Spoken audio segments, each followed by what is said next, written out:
Hey, what's up? Hey, Morning, Your Honor. hi, how are you? I'm here on Miss Ibara. Okay, pause for a sec. This is already heating up. What you're hearing is a bond hearing. Basically, the defendant's lawyer is trying to convince the judge to let her out of jail without paying money up front. Notice how calm a lawyer sounds? That's strategic. You don't want to sound desperate in front of judge. The last one. Ibara. Ibara. Okay. What's the word? So, I guess first for bond, she has no bond set in this case because she was on no bond for the felonies last time we were here.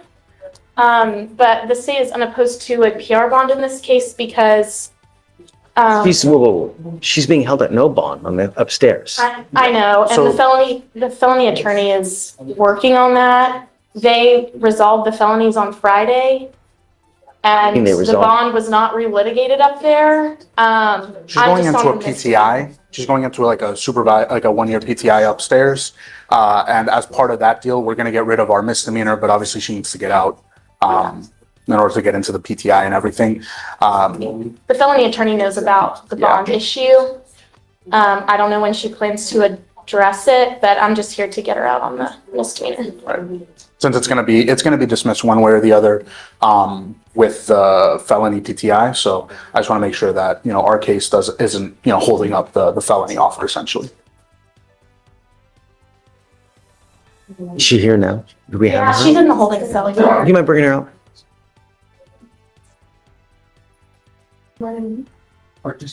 I mean, they don't even have a date set upstairs, though. That's Set for I know. 126. I've spoken to the felony attorney. It was a misstep on her part for sure, but I spoke to the felony attorney and she will go approach. Quick legal note. A PR bond or personal recognizance bond means you're released based on trust.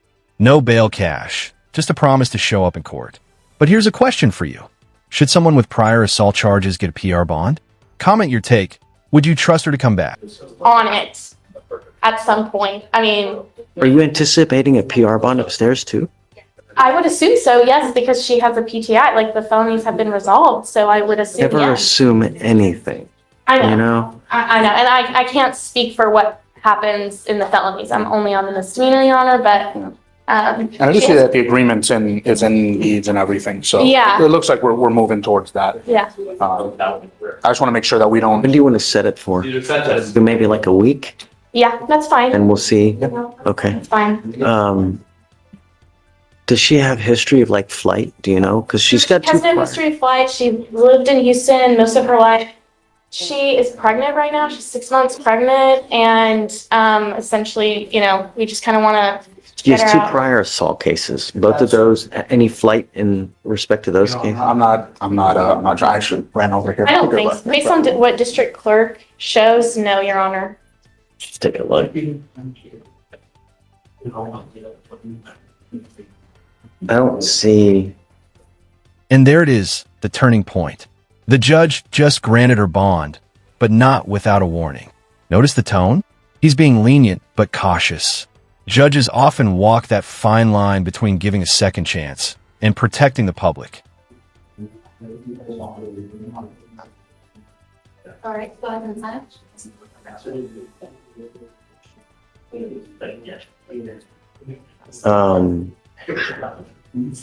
So she only has 1 prior assault. It looks like that one was dismissed. And this new one here, looks like it was charged assault of a hospital personnel, right? Yeah, that got dismissed on Friday. Did they refile it as? No. Okay. It just got plain dismissed, and then the PTI is for the assault on a public servant, I think. It's a mental health case, Your Honor. I'm down with you. I'll grant you a PR bond. Okay, thank you. The only thing I'm going to ask is that she stays in touch with you, right? Yes. I'm not going to continue to do this. Like if she gets out, she just takes off. I'm not going to do it again, Yes. and I'll admonish her. This moment's worth pausing on. The judge is basically saying, everyone's rooting for you. Don't mess this up. It's rare to see both prosecution and defense on the same page. That tells us the case upstairs, the felony, might already be closing in her favor. So. Thank you, Your Honor. I guess she'll still come out, right? Yeah, I need to admonish her. Yeah. Who is our CW? CW. Hold on a second. We'll get there. Yeah. Colin, Yes, John. Tell me, what you got? I have Sarah Castillo, Judge. Okay. That's the one where we were trying to get the records from the sheriff's office. They finally got them to me. And You have everything you want? I haven't been able to get through it all. It's like almost 600 pages. Second. Okay. I didn't, thought it was gonna be long. Okay. Gabe. Blossom. Do you speak English, ma'am? Yes, sir. Yes, Your Honor. You see, Ibara, I want you to understand and appreciate that you have a lot of lawyers that are going to bat for you now, trying to help you even get out. Your lawyer here is asking for a PR bond. You even have the state that's in agreement to get you a PR bond. The only thing that we're asking you to do is be safe to our community. Don't pick up any new cases and stay in contact with your lawyer. Right now, I'm going to grant you a PR bond, but I'm not going to do this over and over and over and over and over. I'm going to give you one chance to get out there and do the right thing, make the best of the chance that you're giving. But if you get out there and you just take off and you don't stay in contact with anyone and you pick up a new case. Now, this is crucial. A protective order, often called MO or Magistrate's Order of Emergency Protection, is being issued. This means even if the victim wants contact, the court steps in to prevent it. So what happens if she violates it? Yep, straight back to jail. All bets off. Do you understand? Yes, Your Honor. I'm not asking for much. All I want is my community to be safe and for you to stay in contact with counsel. That's it. Okay, so I'll grant you the PR bond. Looks like the bond is already set. We're going to set it out for a week because you're still at no bond upstairs, so we don't know what's going to happen in your felony case. So we'll set it off for a week, and then we'll go from there. Okay? Yes, Your Honor. Do you have any questions? Yes, Your Honor. So tell me about this one here. Who's the complaining witness? Dating relationship, boyfriend. Okay. Does he want to have contact with her? He's not, we haven't really been, he hasn't been cooperative with us, so I wouldn't be able to tell you what he wants other than to drop charges, really. So I want you to understand that I am going to grant what's called a magistrate's order for emergency protection that identifies Mr. Rodriguez as a protected individual. You cannot commit family violence or an assault against this person, commit an act in furtherance of an offense under section 42.072, which is the stalking statute. You cannot threaten, harass, use another person to communicate threat or harassing behavior, and you cannot be in possession of a weapon. Do you understand? Yes, Your Honor. I'll take off the residential restriction just in case, but everything in the MOAP is stuff she shouldn't do anyways. All right, understand. Yes, Your Honor. Thanks. Judge, I just had a quick question. We're set for trial tomorrow in ERD on a family violence case. And I just wanted to know logistics wise, would we pick tomorrow and then start Wednesday? Or if we have a jury tomorrow, do Are we you just, really gonna go? I mean, it sounds like we're gonna go. You hear this? Yes, Your Honor. I've got 7 other cases set for trial as well tomorrow in here. Okay. So let's see which one actually Let's see goes. what the trial- So, but technically we pick on a Tuesday, everything starts testimony on a Wednesday, and then we go. That's the way. So, yes, thank you. Mr. Arsenault, you are charged with interference with the emergency request for assistance. You are facing up to a year in jail and or a $4,000 fine. It seems that probable cause has already been found in this case. Yes, sir, Judge. I don't know why we're here, but, Because he bonded out. Oh, yes. I guess he's been AWOL, right? no, sir, he's been in custody, Judge.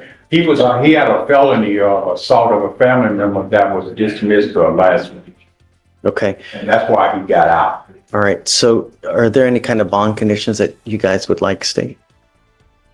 So for this one, just standard condition would be fine with this type of case. And there's no contact for this, Who's the complaining witness in the, His mother, Judge. his mother, Judge. okay. Is that the complaining witness that was in the felony as well? That's correct, Your Honor. Okay, so I'm ordering you not to have contact with this person. Do you understand? Judge, if I may, I provided the state with some information relative to that. The complaining witness in this case is not willing to go forward. She's provided a letter to me, which I have already given to the state. She's requesting that the case be dismissed. The state would not be opposed to no threatening or harassing contact at this time. And just give us another date to reset to look at the 911 phone calls to make sure that. Okay, so the case is 180 days old. It's time. So I'll give Okay. you a week. Yes, Judge. So I'm ordering you not to have any threatening or harassing contact with the complaining witness in this case and not to be in possession of weapons. If I find that you violate these conditions, I'm going to revoke your bond, put you in jail. Do you understand? I'm not asking for much. Now, your case is old. It's time to figure out what we're going to do. So I'm going to give the state a week to get everything done, wrapped up. They're going to put an offer on the case. The next time we come back, you must either accept the offer or I'm going to set your case for trial. Do you understand? By this point, you can feel the courtroom energy shift. The judge's patience is wearing thin. He's giving chance after chance, but you can tell he's done repeating himself. What do you think? Is he being too lenient or just human? Let's talk in the comments. Yes, sir. Okay. So do you mind filing those conditions, please? Yes, Judge. All right. We're going to have you sign the conditions. After that, we'll see you in a week. We'll go from there. Thank you, Ron. Okay. Thank you, Mr. D. Yes, sir. You are not allowed to drive. Do you understand? If I find that you pick up a new case or another third case, I'm going to go nuts on all of the bonds. I'm also going to test you 45 to 50 days from today. You're not to use marijuana at all. Do you understand? If I find that next time I test you and you test positive, it's just not going to go well for you. You understand? You've given your lawyer. There's just no more excuse. If you get your license and insurance, Mr. Jackson, I will happily take this restriction off. All I'm asking you to do is follow the law. I'm not asking you to split the atom here. Really.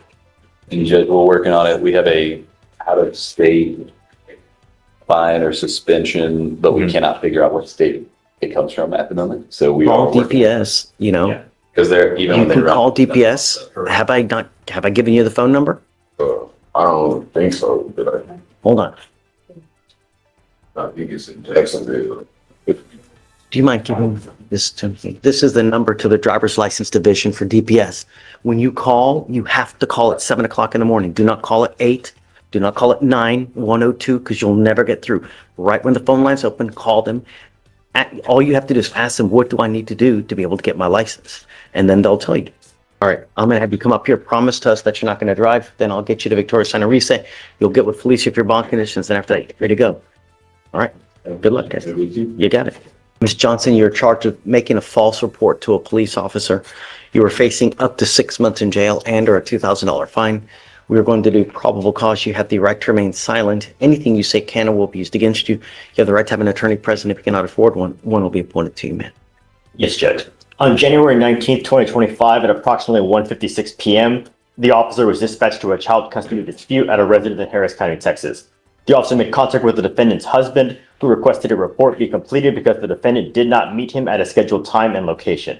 The officer made contact with the defendant at 4:45 p.m. via the phone, and the defendant was advised about the husband's request for a report. The defendant became upset and stated she was going to call the defendant's probation officer and say what she needed to say to get his probation revoked and serve 2 to 10 years in prison. The defendant stated she had video footage of the husband assaulting her last month on the phone, and she was going to call and have a deputy come to the residence to pursue charges because he completed the report.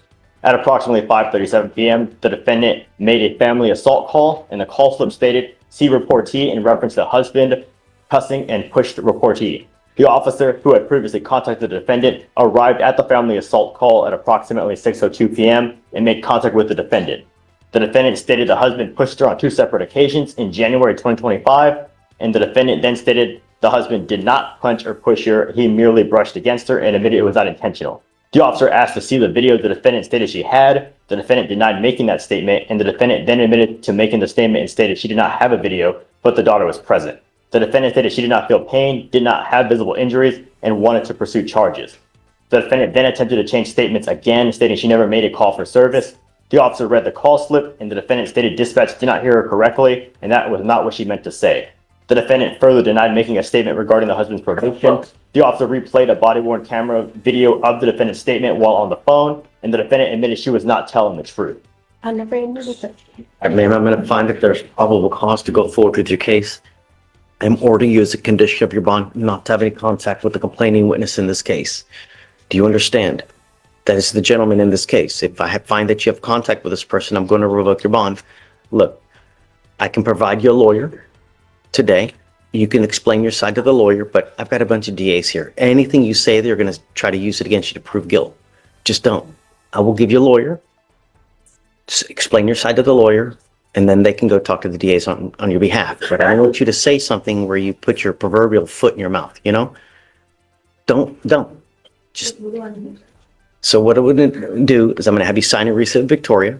I will have you then take a seat in the jury box. I'm gonna find your lawyer, and then you can explain your side to the lawyer, okay? Let me see one thing real quick.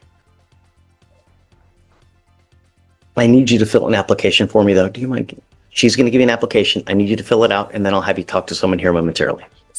No. Ms. Prejean, you are charged with aggregate theft. You are facing up to a year in jail and/or a $4,000 fine. We're going to do probable cause. You have the right to remain silent. Anything you say can or will be used against you. You have the right to have an attorney present. If you cannot afford one will be appointed to you, ma'am. Yes, Judge. The officer met with the complainant, the Walmart asset protection employee, and the complainant stated that he reviewed store surveillance. And on September 12th, 2023, the complainant observed the defendant open the register multiple times, take cash, and place the cash into pocket, a total of $790.41. On September 13th, 2023, the officer observed the defendant conduct a fraudulent return for a total of $60.02. And on September 18th, 2023, the complainant observed another fraudulent return by the defendant for a total of $101.77. On September 20, 2023, the complainant observed the defendant process a fraudulent return, take money from the register, and conduct a fraudulent return to obtain a gift card following the transaction for a total of $120.64. The complainant stated the defendant did not have permission to take money and desired prosecution. The officer made contact with the defendant, who admitted to stealing from the business 4 times, with each time being $200. All right, ma'am, I'm going to find that there's probable cause to go forward with your case. I'm ordering you as a condition of your bond not to go to any Walmart for any reason. Do you understand? If I find that you go to Walmart, then I'm going to revoke your bond. I'm going to put you in jail. Did you need a lawyer, ma'am? Okay, I'll appoint you one today. I'm going to have you sign a receipt, Victoria, then we'll have you take a seat in the jury box while we find your lawyer, ma'am.